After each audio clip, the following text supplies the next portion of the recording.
Il est 13 h, bonjour à tous, merci de votre attention. Tout de suite les titres à la une de l'actualité.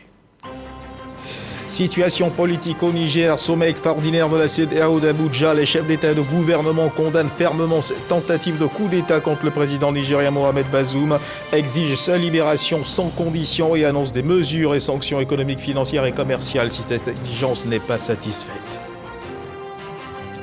Les épreuves écrites du brevet de technicien supérieur session 2023 ont démarré ce lundi. Les épreuves lancées au lycée classique d'Abidjan par le ministre de l'Enseignement supérieur et de la Recherche scientifique. 56 214 candidats répartis dans 130 centres sont concernés. En Centrafrique, on a voté hier dimanche pour une nouvelle constitution qui supprimerait les limites du nombre de mandats présidentiels. Le dépouillement a débuté. Les résultats préliminaires du référendum devraient être annoncés dans un peu plus d'une semaine pour être finalisés par la Cour constitutionnelle fin août. Voilà pour l'essentiel. Oui, bonjour à tous, merci de nous suivre. Le président de la République, Alassane Ouattara, est rentré hier à Abidjan. Le chef de l'État qui revient d'Abuja au Nigeria, où il prenait part au sommet extraordinaire de la CEDEAO sur le coup d'État au Niger. À sa descente d'avion, le président Ouattara a été accueilli par le vice-président Tiemokom Eliet-Kone, le premier ministre Patrick Hachi, le ministre d'État, ministre de la Défense Téné-Birahima Ouattara et plusieurs autres membres du gouvernement. Et au terme de ce sommet extraordinaire de la CEDEAO portant sur la situation politique au Niger, les chefs d'État et de gouvernement condamnent fermement cette tentative de coup d'État contre le président nigérien Mohamed Bazoum, exigent sa libération sans condition afin qu'il puisse exercer ses fonctions librement. Ils annoncent également des mesures et sanctions, notamment économiques, financières et commerciales, si cette exigence n'est pas satisfaite. Viviane Haïma. Important sommet extraordinaire de la CEDEAO ce dimanche 30 juillet à Abuja, en présence des chefs d'État de la Côte d'Ivoire, du Ghana, du Bénin, du Togo, du Sénégal, de la Gambie, de la Mauritanie, du Nigeria, pour condamner avec force le coup d'État militaire survenu au Niger le jeudi 28 juillet et exiger le rétablissement de l'ordre constitutionnel. Auparavant, dans la matinée de ce dimanche, une réunion de l'UEMOA s'était tenue à Abuja qui a pris un nombre de sanctions à effet financier à l'encontre du Niger ainsi qu'à l'encontre des militaires putschistes et leurs familles. La conférence des chefs d'État et de gouvernement de l'UEMOA est solidaire des mesures prises par la conférence des chefs d'État et de gouvernement de la CEDEAO réunie le 30 juillet 2023 à Abuja. Elle condamne cette tentative de coup de force et exige que le président Mohamed Bazoum, chef suprême des armées, soit libéré immédiatement et sans condition afin qu'il puisse exercer pleinement, librement ses fonctions de président de la République démocratiquement élue.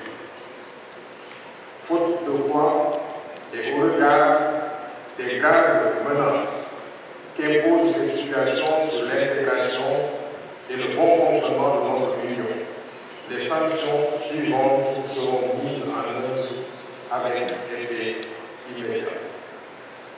Premièrement, la fermeture des frontières terrestres et aériennes entre le Niger et les pays de l'Union européenne. Deuxièmement, l'interdiction du survol de l'espace de l'UEMOA à tout aéronef à destination ou en provenance du Niger. Troisièmement, la suspension de toutes les transactions commerciales et financières entre les pays de l'UEMOA et le Niger, y compris celles portant sur les produits pétroliers, l'électricité, les biens et services. Septièmement, la suspension des opérations financières entre les banques du Niger et les banques installées dans les autres pays de l'UEMOA. Neuvième mesure, l'interdiction de voyage pour les auteurs de cette tentative de coup d'État, le gel de leurs avoirs financiers et la confiscation de leur patrimoine. Par ailleurs, les chefs d'État et de gouvernement de l'UEMOA réaffirment que le seul et unique chef d'État du Niger est le président Mohamed Bazoum. En conséquence, Seuls les actes officiels émanant de lui et de ses représentants sont reconnus par le gouvernement. En cas d'atteinte à son intégrité physique, les auteurs seront tenus pour responsables. Le sommet de la CEDEAO a fait montre d'une grande fermeté à l'encontre des putschistes et a réaffirmé son soutien sans faille au président Mohamed Bazoum, toujours détenu au palais présidentiel avec sa famille. Et pour la première fois, la CEDEAO n'exclut pas le recours à la force pour contraindre les putschistes. Au cas où les exigences de la conférence ne sont pas satisfaites dans un intervalle d'une semaine, la conférence prendra toutes les mesures pour restaurer l'ordre constitutionnel en République du Niger. De telles mesures pourraient inclure l'usage de la force. À cet effet, les chefs d'état-major de la CEDEAO devront se réunir immédiatement. Nous tenons pour responsables toutes les personnes responsables de la violence et de la terreur par rapport aux biens, aux vies et aux citoyens du Niger.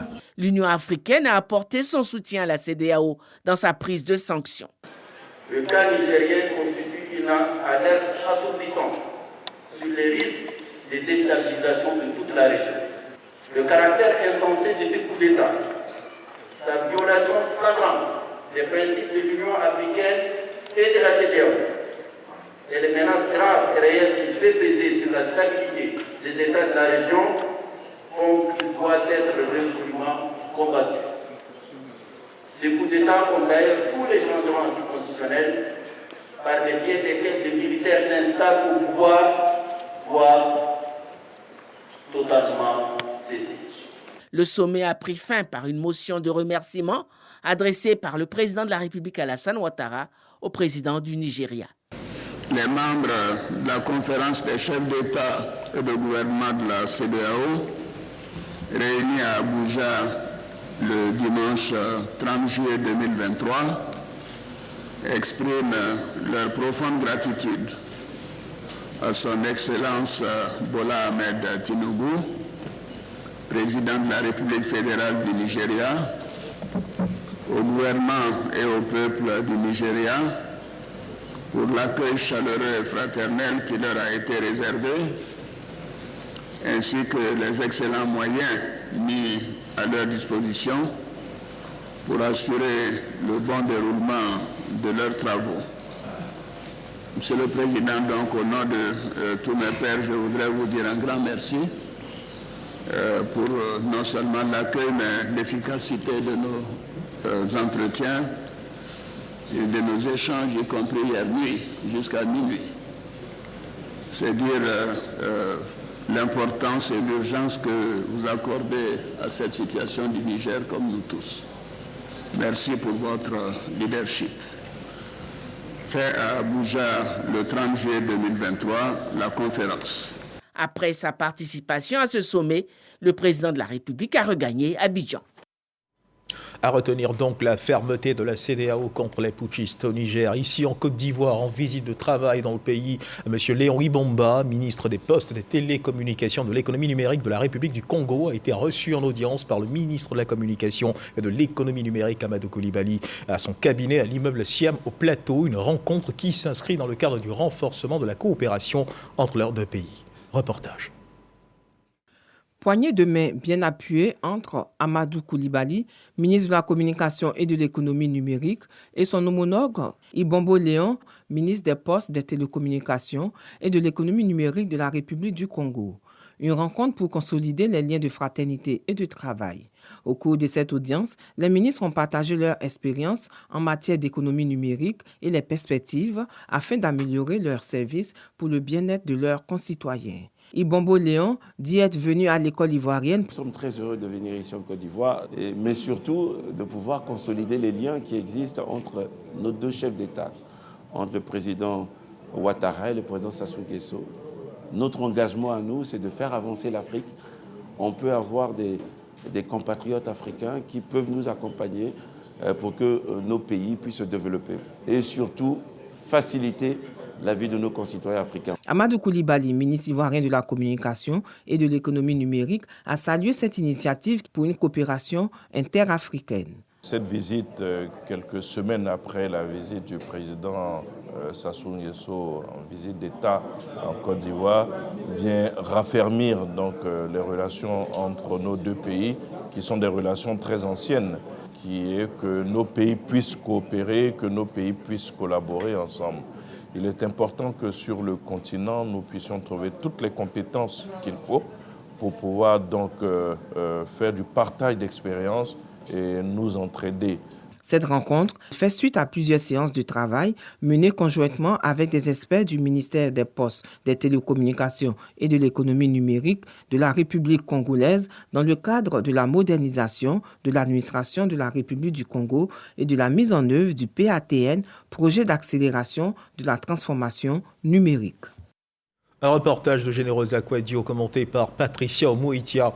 Pendant un mois, 10 000 jeunes Ivoiriens pourront exercer un job de vacances, un travail de vacances rémunéré à hauteur de 45 000 francs CFA. Annonce faite par Mamadou Touré, ministre de la Promotion de la Jeunesse, de l'Insertion professionnelle du service civique. Un nouveau dispositif qui consiste à offrir aux jeunes élèves et étudiants une opportunité d'immersion dans le milieu professionnel pendant un mois. Walter Amadou Ouattara.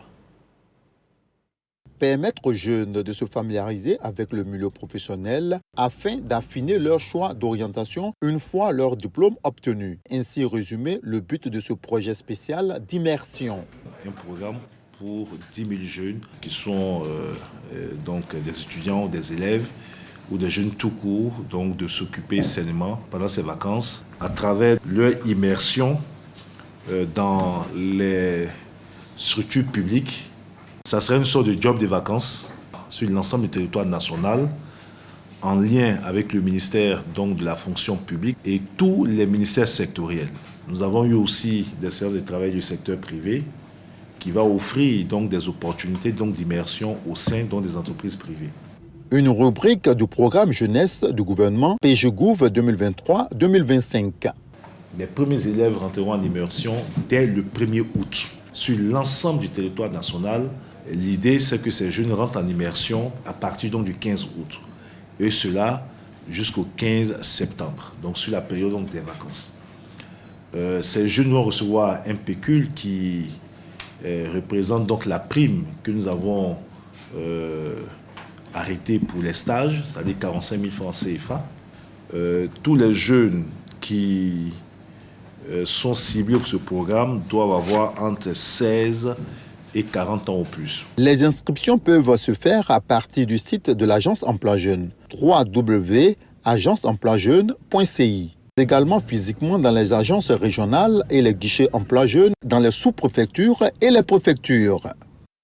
Et nous le disions à l'entame de cette édition dans les titres, les épreuves écrites du brevet technicien supérieur session 2023 ont démarré ce lundi des épreuves lancées au lycée classique d'Abidjan par le ministre de l'Enseignement supérieur de la Recherche scientifique. 56 214 candidats répartis dans 130 centres sont concernés par ces épreuves. Krascando. Le lycée classique d'Abidjan 2 choisi pour le lancement officiel des épreuves écrites du BTS session 2023. Dans ce centre, 500 candidats de la filière tourisme et hôtellerie composent. Comme chaque année, la surveillance est de rigueur. Il faut éviter absolument toute forme de tricherie parce que les surveillants veillent au grain et de toute façon, si vous êtes pris, on vous met purement et simplement au dehors et vous avez échoué avant même d'avoir entamé le BTS. Donc ça ne sert à rien parce que je signale qu'avec le président Ouattara, ce qu'on demande aux apprenants, c'est l'excellence. Un point d'honneur est mis sur l'identité des candidats pour éviter d'éventuelles fraudes. L'appareil, c'est un kit biométrique. Avec ce kit-là, nous possédons l'identité des candidats. C'est-à-dire, pendant l'enrôlement ou l'inscription, les candidats ont utilisé l'index. Et donc, c'est ce toit-là qu'il a introduit pour qu'on vérifie son identité. Donc, ça permet de lutter contre la fraude.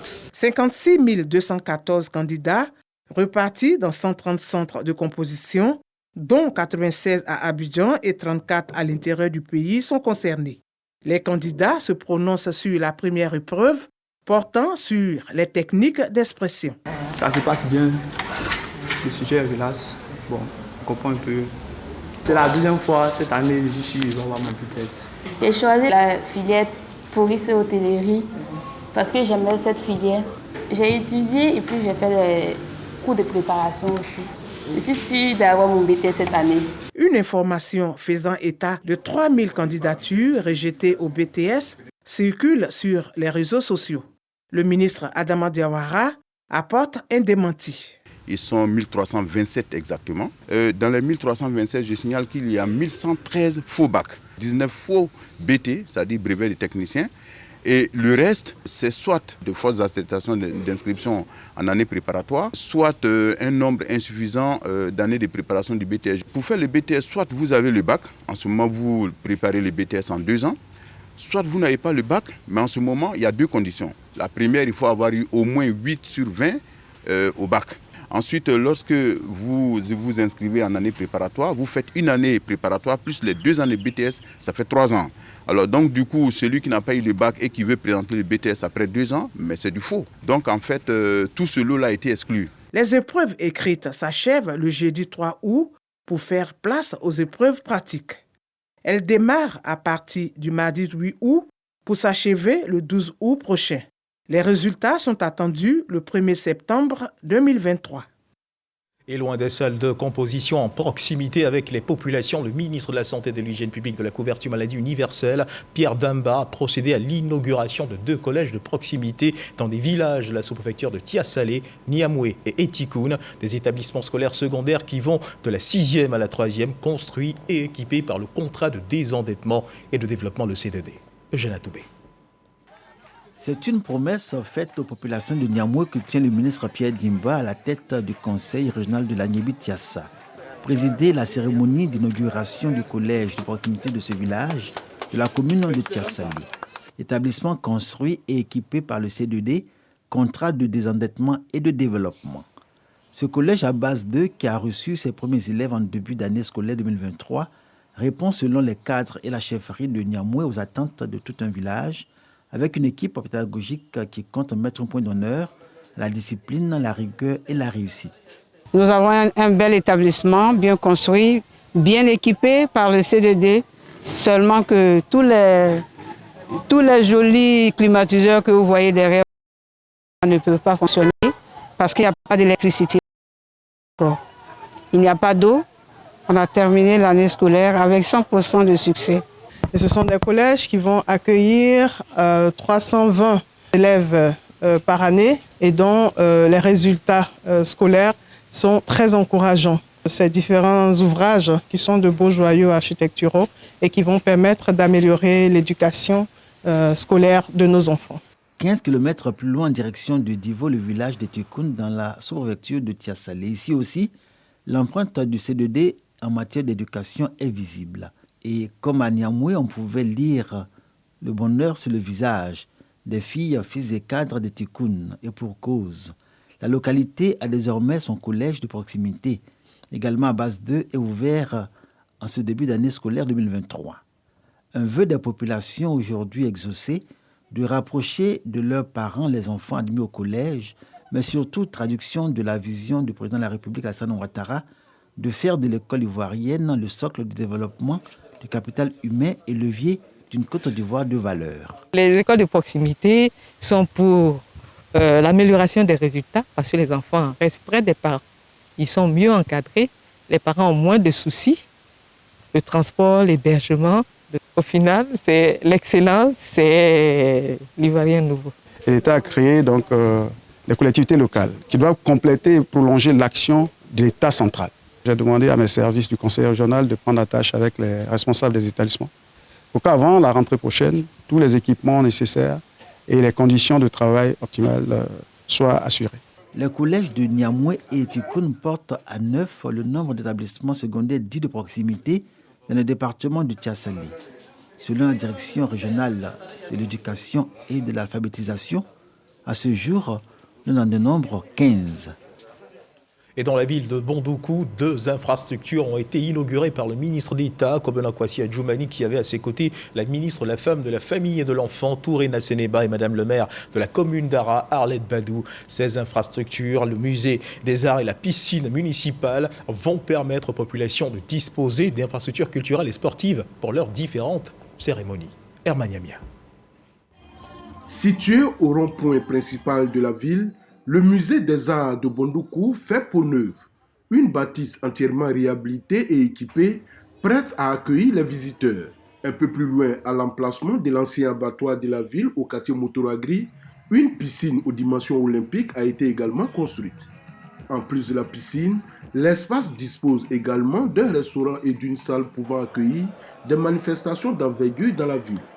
Ces infrastructures ont été réalisées par le conseil municipal de Bondoukou. À cette cérémonie d'inauguration des ouvrages, le maire Koné Iliassou, qui n'est plus candidat pour un nouveau mandat, a dressé le bilan de sa gestion à la tête du conseil municipal avant d'exhorter les personnes qui auront en charge la gestion de ces infrastructures à faire preuve de professionnalisme. Je forme le vœu que le conseil qui va venir après nous s'occupe bien de ces infrastructures. Aille de l'avant, faites plus que de ce conseil. Bondoukou en a besoin. La marraine de la cérémonie, la ministre Aled Badou-Nguessan, maire d'Ara, a félicité le conseil municipal de Bondoukou pour le travail abattu. Le président de la République a décrété cette année, année de la jeunesse. Ces infrastructures vont servir en grande partie à la jeunesse.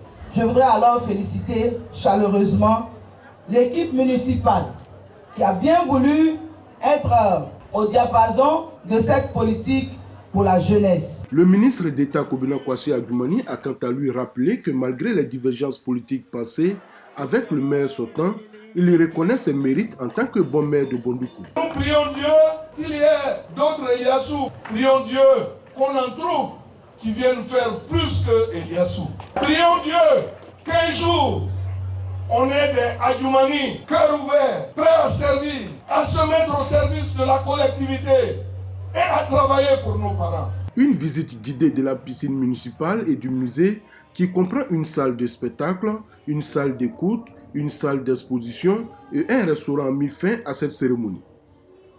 Hier dimanche 30 juillet, le monde entier célébrait la journée mondiale de la lutte contre la traite des personnes. Ici en Côte d'Ivoire, c'est la ville de Bouaké qui a abrité la cérémonie officielle. Les engagements du gouvernement ivoirien à travailler afin d'éradiquer le trafic des humains ont été salués par les partenaires techniques et financiers. L'état des lieux et les avancées enregistrées dans le cadre de cette lutte ont été mis en avant par la ministre de la Solidarité et de la lutte contre la pauvreté, Miss Belmondo Dogo. Soro Corona. Recruter, transporter, transférer, héberger ou accueillir des personnes en utilisant des moyens tels que la menace, la force en vue d'abuser d'elles ou de les exploiter est défini comme la traite des personnes. Ce fléau mondial n'échappe à aucun pays. Plus de 50 millions de personnes vivraient dans des conditions d'esclavage, de travail forcé ou dans des situations de mariage forcé. Plus de 6 millions sont en situation d'exploitation sexuelle.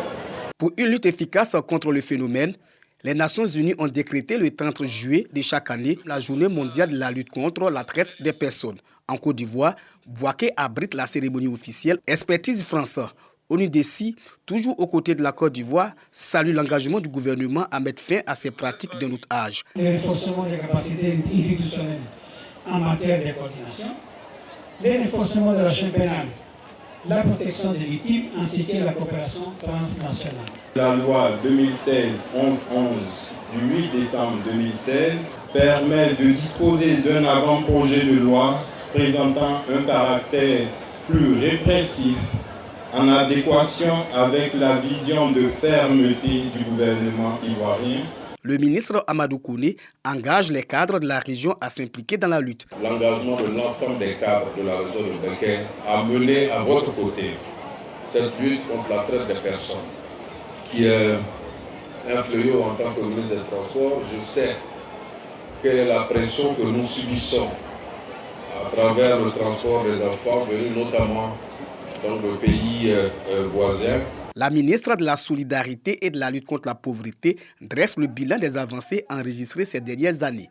Miss Belmondo Dogo exhorte les jeunes à abandonner la voie de l'immigration irrégulière et à saisir les opportunités qu'offre l'État. L'adoption de la loi numéro 2016-1111 du 8 décembre 2016 portant lutte contre la traite des personnes et créant le Comité national de lutte contre la traite des personnes, l'élaboration d'une stratégie de 2021 à 2025 assortie d'un plan d'action. Toutes ces avancées significatives qui mettent la Côte d'Ivoire en conformité avec les standards internationaux reflète l'engagement du gouvernement ivoirien à prendre toutes les dispositions pour faire échec aux trafiquants d'êtres humains. La cellule régionale de la lutte contre la traite des personnes du Béquet est installée et équipée. La journée mondiale de la lutte contre la traite des personnes 2023 a pour thème « Chaque victime de la traite des êtres humains compte. L'État ne laissera personne de côté ». Et toujours dans le fil de l'actualité nationale, les comités locaux de lutte contre la vie chère mis en place dans les régions du Cavally, du Guemon, du Haut-Sassandra ont été évalués sur leurs actions, ont tourné dans ces différentes régions. Cette mission d'évaluation portée par le Conseil national de lutte contre la vie chère et la Direction générale du commerce avait également pour but de sensibiliser contre le non-respect des mesures prises par le gouvernement pour lutter contre la vie chère. Michel Mambo-Sogodogo.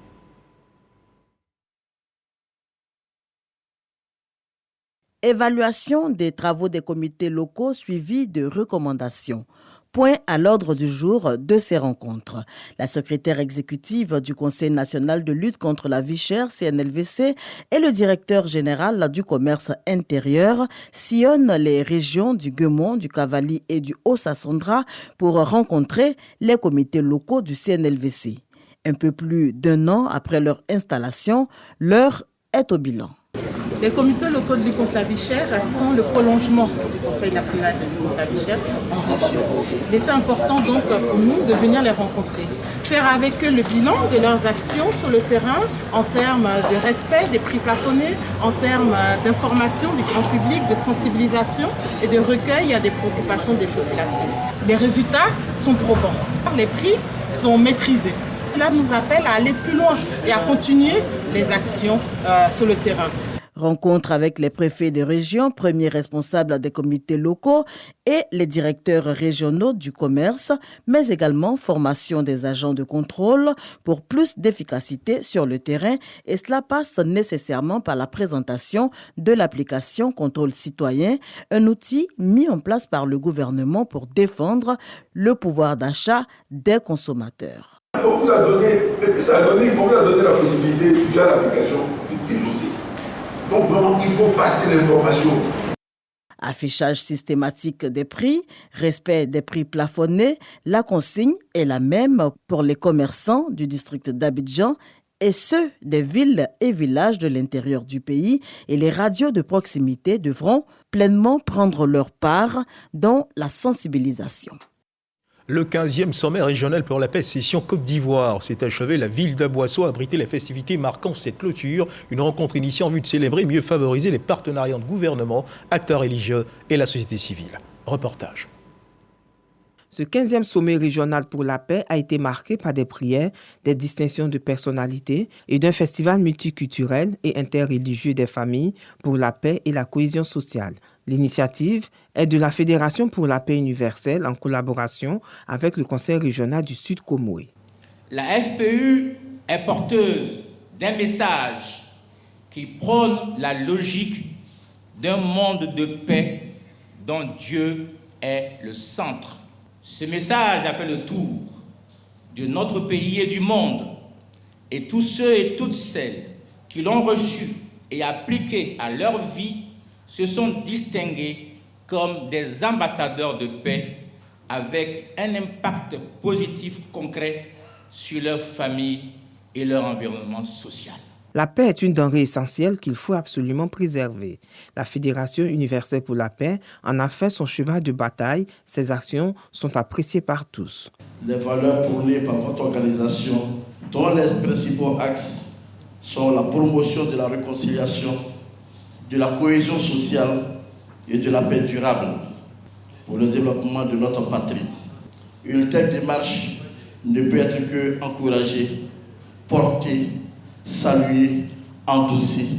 Je salue votre détermination pour la préservation de la paix, pour la réconciliation et la cohésion sociale.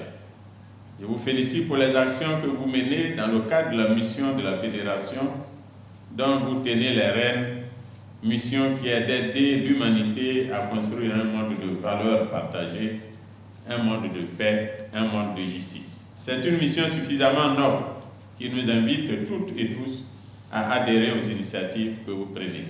Au temps fort de ce moment, la distinction de nombreuses personnalités, dont quelques-unes ont été élevées au rang d'ambassadeurs de la paix. Il faudra que l'ensemble des Ivoiriens regardent dans la même direction que le président de la République, car il a enseigné à la Côte d'Ivoire, à travers la Côte d'Ivoire, à l'Afrique et au monde entier, comment nous devons maintenir la paix. Et c'est très important. En entrant ici dans la grande famille mondiale de la paix, ne peut que nous rendre heureux. Mais en nous rendant heureux, cette distinction nous rappelle encore une fois notre devoir, celui de construire davantage la paix dans notre région. Au cours de cette activité, plus de 70 couples ont participé au festival multiculturel et interreligieux des familles pour la paix et la cohésion sociale. Créée en 2005 aux États-Unis, la Fédération universelle pour la paix repose sur les valeurs telles que la coopération globale de toutes les chapelles et la richesse de la paix à la source. La Fédération universelle pour la paix a parcouru une douzaine de régions au total en Côte d'Ivoire. Reportage à Midi Rasouba, Patricia Omouitia. Dans l'actualité internationale, les Centrafricains étaient aux urnes hier dimanche pour un vote très attendu sur une nouvelle constitution qui supprimerait les limites du nombre de mandats présidentiels. Cette nouvelle constitution remplacerait celle adoptée lors de l'investiture du président Faustin Archange Touadéra en 2016. Le dépouillement a débuté. Les résultats préliminaires du référendum devraient être annoncés dans un peu plus d'une semaine pour être finalisés par la Cour constitutionnelle fin août. Voilà qui marque la fin de cette édition. Merci de nous avoir suivis. Agréable début d'après-midi. Dieu garde la Côte d'Ivoire.